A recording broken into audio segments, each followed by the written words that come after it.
Okay, అందరికి నమస్కారం. ఆయన ది గ్రేట్ లీడర్ ఆయన తోడేరు రెడ్డి. ఇద్దరు ముఖ్యమంత్రులు ఆఫ్టర్ సో మెనీ ఇయర్స్ కూర్చొని రెండు రాష్ట్రాల ప్రయోజనాల గురించి మాట్లాడితే ఆయన పిచ్చి పిచ్చిగా మాట్లాడాడు. కాకాని గోవర్ధన్ రెడ్డి, నేను ఒకటి క్వశ్చన్ చేస్తుండా. ఇద్దరు ముఖ్యమంత్రులు అధికారికంగా సమావేశం ఏర్పాటు చేస్తే మంత్రుల టీము అఫీషియల్స్ టీంతో ఆ చర్చల్లో అంశాలు బయట రావా? అది అధికారికంగా ప్రకటన విడుదల చేయరా? మీకు అక్కడ తిరుమల దేవస్థానంలో ఆయన వాటా అడిగాడు, తిరుమల దేవస్థానంలో ఓడరేవుల్లో ఓటాలు అడిగాడు, సముద్ర తీరంలో ఓట అడిగాడు. ఎక్కడ నువ్వేమన్నా టేబుల్ కింద కూర్చొని విన్నావా? కాకాని ఏదన్నా నువ్వు పిల్లి రూపంలో పోయి విన్నావా? ఏం మాట్లాడుతున్నావు నువ్వు ఒక మంత్రిగా పనిచేసినాడువా? ఒక అధికారిక రెండు రాష్ట్ర ప్రభుత్వాల చర్చలు, ఇద్దరు ముఖ్యమంత్రులు, మంత్రులు, ప్రిన్సిపల్ సెక్రటరీస్, చీఫ్ సెక్రటరీస్, నీకెందుకు ఏడుపు? 5 ఏళ్ళు ఒకరు ప్యాలెస్కి ఒకరు ఫామ్ హౌస్కి పరిమితమైనారు. ఒకరు ప్యాలెస్, ఒకరు ఫామ్ హౌస్. మీకు ఒకరికొకరు లోపల ఒకరి రాష్ట్రంలో ఆస్తులు ఇంకోటి దోచుకునే దానికి పరిమితమైనారు. మీరు ఒక చంద్రబాబు నాయుడు గారు అంత సీనియర్ మోస్ట్ లీడర్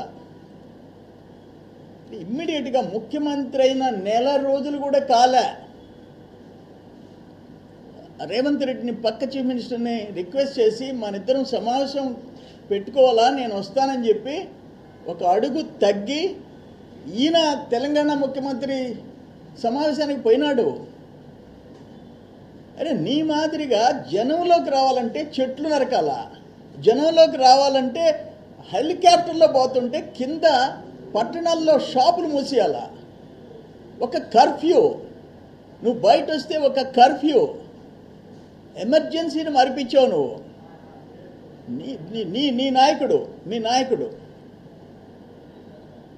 ఈ నాయకుడు మాదిరిగా ఈడీ కేసులు, సిబిఐ కేసులు 30 కేసుల్లో ఇరుక్కొని కేంద్రంలో వాటాలు తెచ్చుకునే దానికి తెచ్చుకోలేకపోయి తెచ్చిన ఆఖరికి అగ్రికల్చర్లో అనేక స్కీమ్స్లో 60-40.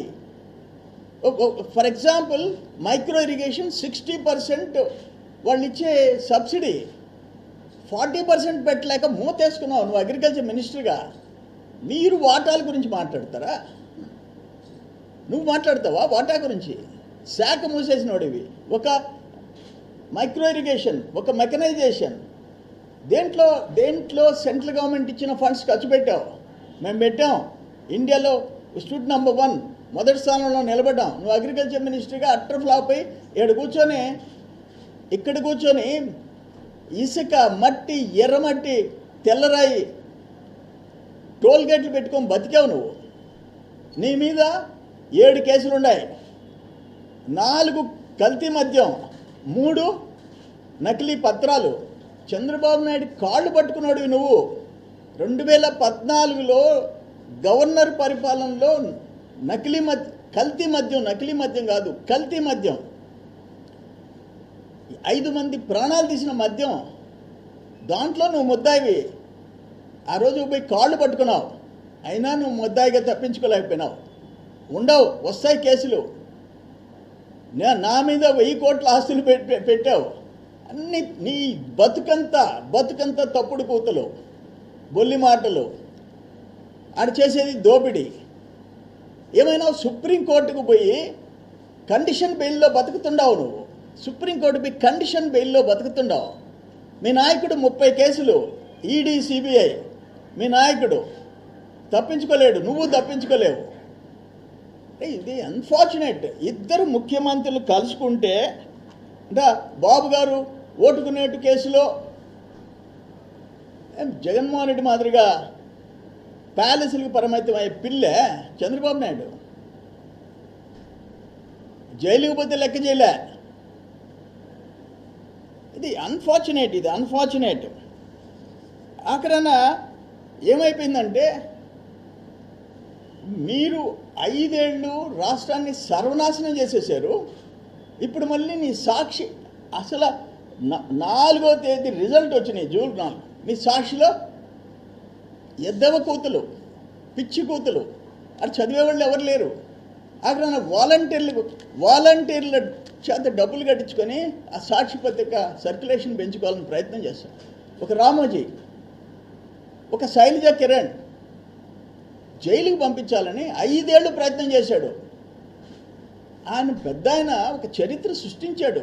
ఒక పత్రికా రంగం దేశంలో, ఒక సినిమా రంగం, ఒక ఫిల్మ్ సిటీ, ఒక మార్గదర్శి, ఒక రోల్ మోడల్ అయితే ఆయన్ని జైలుకి పంపించడానికి ప్రయత్నం చేస్తే, శైలజ కిరణ్ని జైలుకి పంపించడానికి ప్రయత్నం చేశావు 5 ఏళ్ళు, నీ వల్ల కాలే.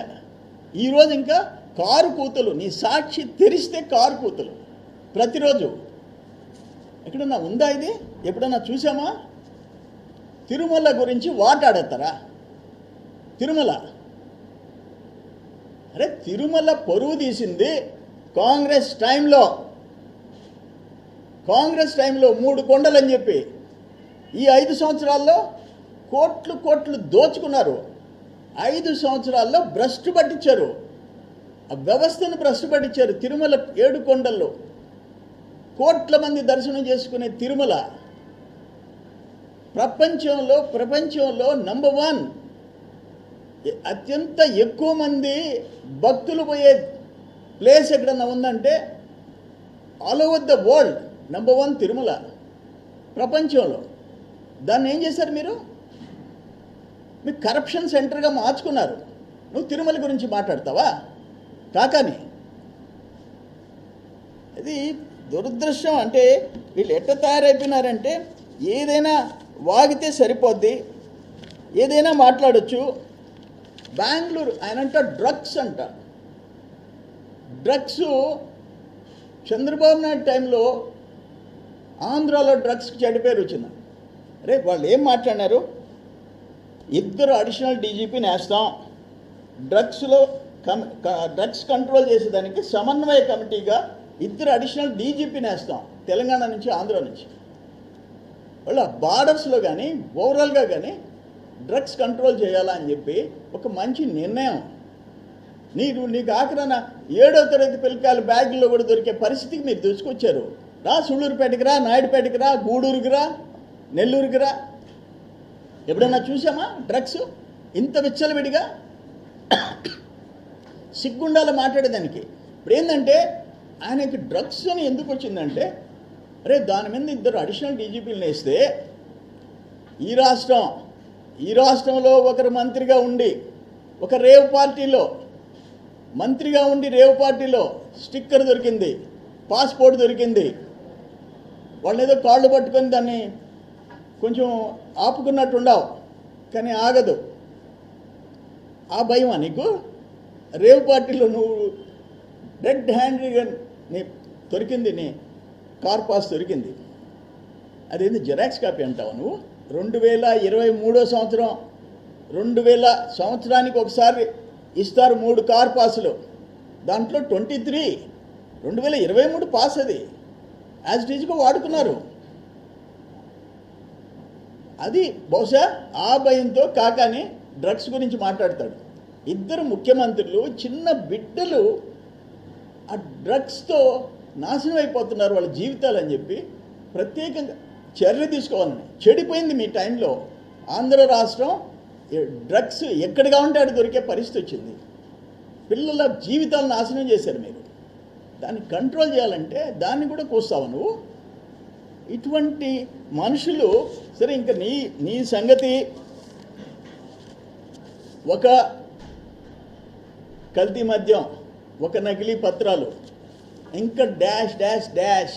లాస్ట్ 5 ఇయర్స్లో గోవర్ధన్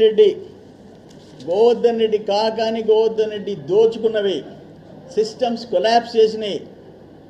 ఒక ఎన్ఆర్ఈజేస్ నుంచి, ఒక ఇరిగేషన్ ఫండ్స్ నుంచి, ఒక ఇసుక నుంచి, ఒక ఎర్రమట్టి నుంచి, ఒక తెల్ల మట్టి నుంచి ఆగ్రన తెల్లరాయి వరకు, అక్కడున్న టోల్ గేట్ల వరకు దేంట్లో వదిలిపెట్టాం. గుర్తుపెట్టుకో, డెఫినెట్గా అనుభవిస్తావు.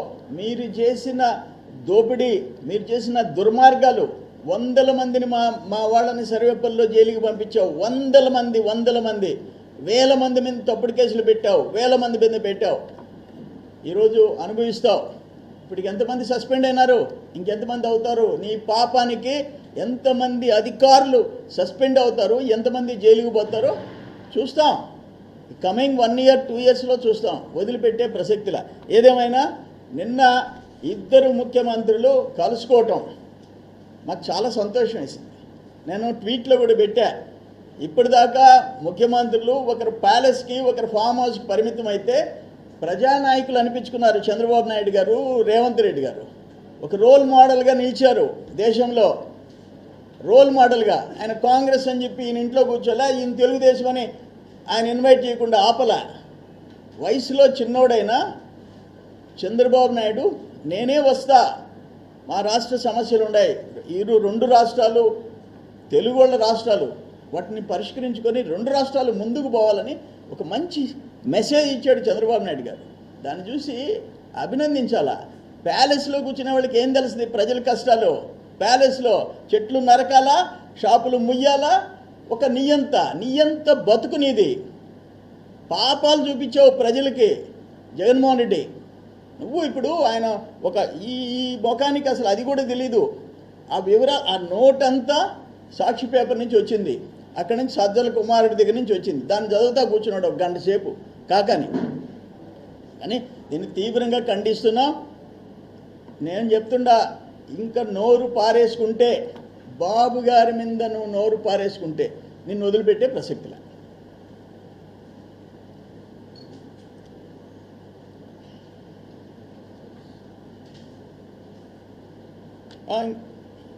ఇంకా ఎనీ క్వశ్చన్స్? కొరవై వేరే సబ్జెక్ట్స్ తొందరలో పెడతా. మీరు ఏదైనా ఉంటే ప్రశ్నలు అడగండి.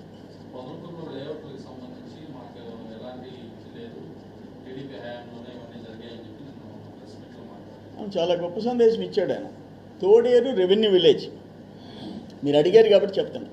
తోడేరు రెవెన్యూ విలేజ్ ఓ 18 ఎకరాలు, ఒక అట్లీస్ట్ పంచాయతీ ఏదో 2 ఎకరాలు చూపించుకొని, పంచాయతీ అప్రూవల్ లేదు, ఒక కన్వర్షన్ లేదు, ఒక నుడా అప్రూవల్ లేదు.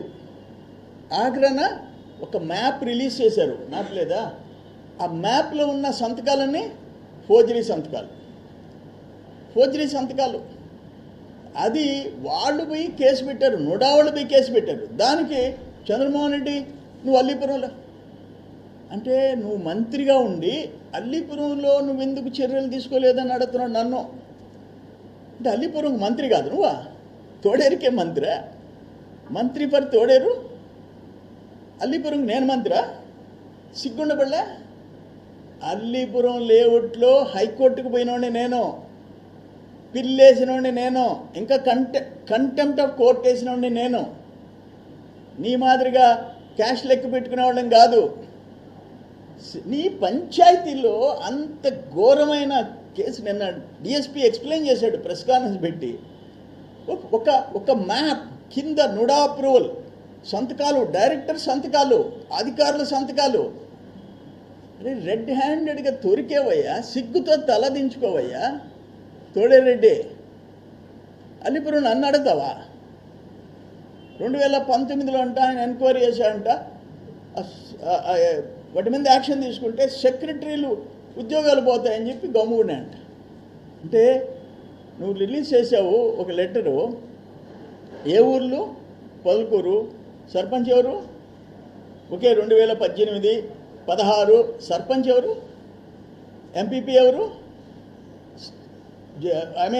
జడ్పీటీసీ ఎవరు? ఎమ్మెల్యే ఎవరు? మంత్రి ఎవరు?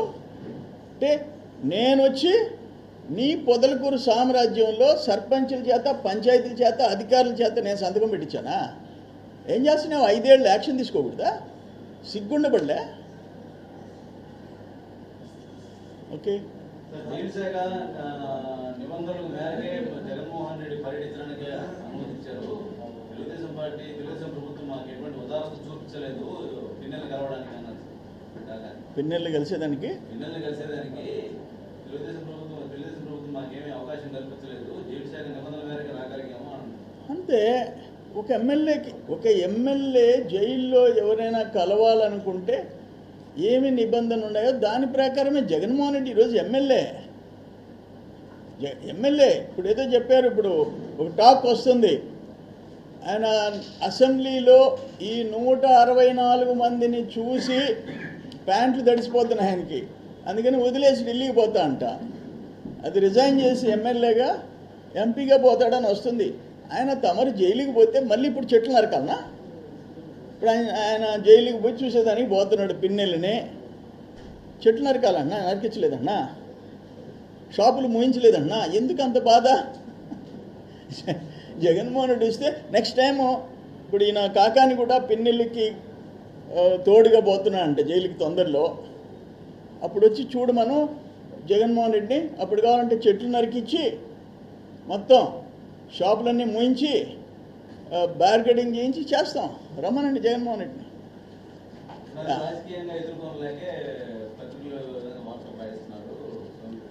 అయ్యా, పత్రికల గురించి మాట్లాడే సిగ్గుందా జగన్మోహన్ రెడ్డికి? పత్రికల గురించి మాట్లాడతావా? నీ సాక్షి పత్రిక ఎంత బరి తెగించి రాసింది. ఈరోజు బండేపల్లి కెనాల్, సర్వేపల్లిలో బండేపల్లి కెనాల్ నేను శాంక్షన్ చేయించా. 24 కోట్లు, 5 కోట్లు పని జరగలే. మా టైంలో 2-3 కోట్లు పని జరిగింది, నువ్వు ఆపేశావు. 17 కోట్లు సోమిరెడ్డి జోబిలోకి అని రాశాడు. 5 ఏళ్ళు ఏం చేస్తున్నారు? సోమిరెడ్డి జోబిలోకి మా టైంలో 2019లో సోమిరెడ్డి జోబిలోకి అని రాశాడు సాక్షి. ఏం చేస్తున్నావు? సిగ్గులే రాసేదానికే? అసలు పనే జరగలే. 17 కోట్లైంది సోమిరెడ్డి జోబి. అటువంటి ఎన్ని వార్తలు రాయించారు నా మీద, ఎన్ని వార్తలు. ప్రెస్ కాన్ఫరెన్స్ పెడితే, ఆనందయ్య ముందు ప్రెస్ కాన్ఫరెన్స్ పెడితే నాన్ బెయిలబుల్ సెక్షన్ పెట్టారు. దొంగతనం ఫోర్జరీ పెట్టారు. 7 ఏళ్ళు శిక్ష పైన పెట్టారు. సిగ్గుండబడలే మాట్లాడేదానికే? ఈరోజే అన్ని సబ్జెక్టులు మాట్లాడను కాకాని గురించి. అది వారానికి ఒక ఎపిసోడు, లేకపోతే 10 రోజులకు ఒక ఎపిసోడు వస్తుంది.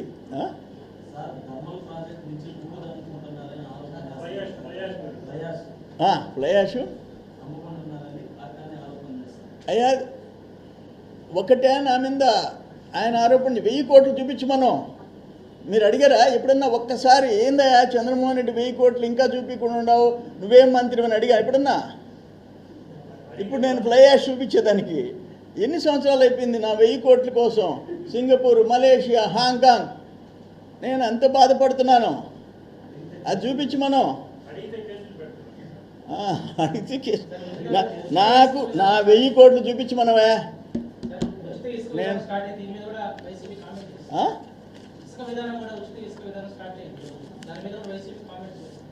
ఉచితంగా ఎందుకు ఇస్తున్నారని కదా. ఇప్పుడు మాకు చెడు పేరు వస్తుంది. ఇప్పుడు ఆడ ఈరోజు సాక్షిలో రాసి ఉంది, ఇసుక మీద ఇంత వసూలు చేస్తారు. Only seigniorage charges, loading charges, ₹1 government charge చేయటంలా. Free sand. దానికి కూడా ఒక పెద్ద ఐటమ్. మన కర్మ సాక్షిపత్రిక చదివితే 3 అయిపోద్ది. కానీ నేను చదువుతా, ఎందుకంటే అవతలోడు ఏం విమర్శిస్తున్నాడో అన్ని పత్రికలు చదువుతా, నేను వదిలిపెట్టను.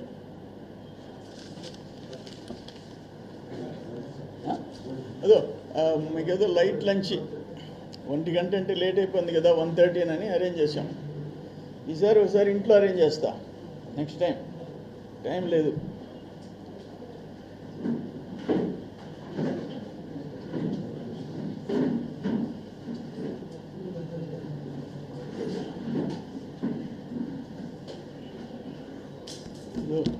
పెట్టుకోయా.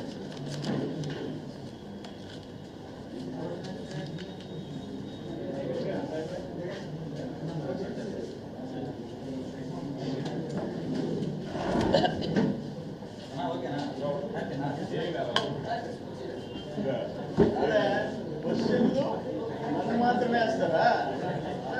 కానీ ఒక్క క్వశ్చన్ ఇదా అడగాలి కదా?